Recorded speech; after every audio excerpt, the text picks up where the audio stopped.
already came to visit up on the Hill, Parliament Hill, and had a tour. You did? Yeah. Fantastic.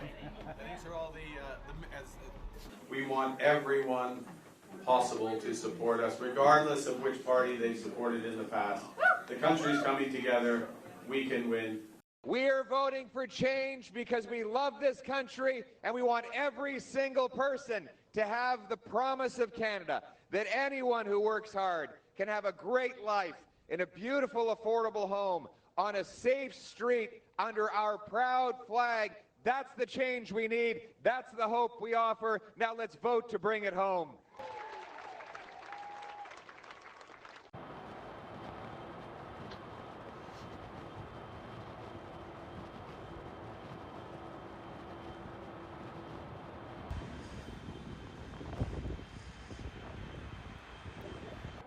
Prime Minister Trudeau was in his own right deeply unpopular, but I don't think the polls would have the Liberals in the position where they're favored to win Monday without what's happened since January 20th and the rhetoric from the American president, particularly that about the 51st state and calling the Prime Minister governor. I think on a whole, Canadians have a lot of admiration and fondness for the United States, but we want to be our own country and we take that pretty personally. One thing we're going to be demanding is we're going to be demanding respect from other nations. Canada, we have a tremendous deficit with Canada. We're not going to have that anymore. We can't do it. I don't know if it's good for them. As you probably know, I say you can always become a state. And if you're a state, we won't have a deficit. We won't have to tariff you, et cetera, et cetera. President Trump tends to suck up almost all the oxygen here, and I think, unfortunately, the wider set of very broad and extensive and previously very productive, very collegial relationships with the United States and Americans more broadly are getting looked at through the prism of the relationship between Canadian politicians and the American president and his administration narrowly.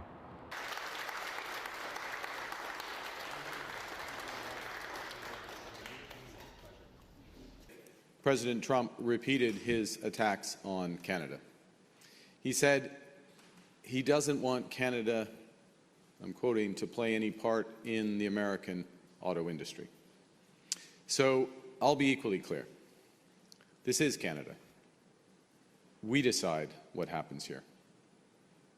We need to put Canada first for a change, with a new Conservative government that will axe taxes, unleash our resource production, build pipelines, secure our border, rebuild our armed forces, and stand up to Donald Trump from a position of strength.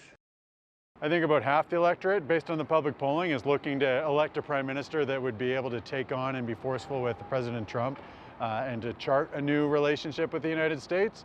There's about another half of the electorate that is concerned with the same kind of issues that had the Conservative Party up until the beginning of January, 20 points up in the polls, which is a concern about cost of living issues and the state of the economy, particularly for people under about the age of 40, for whom life is increasingly unaffordable.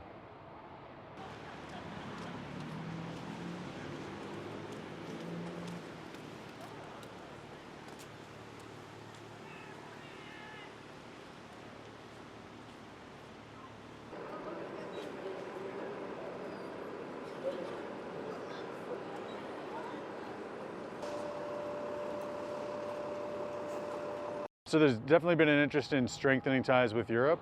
Saw that from Prime Minister Carney too. The Liberals have talked about bolstering our ties with European partners, including in the Arctic for the first time.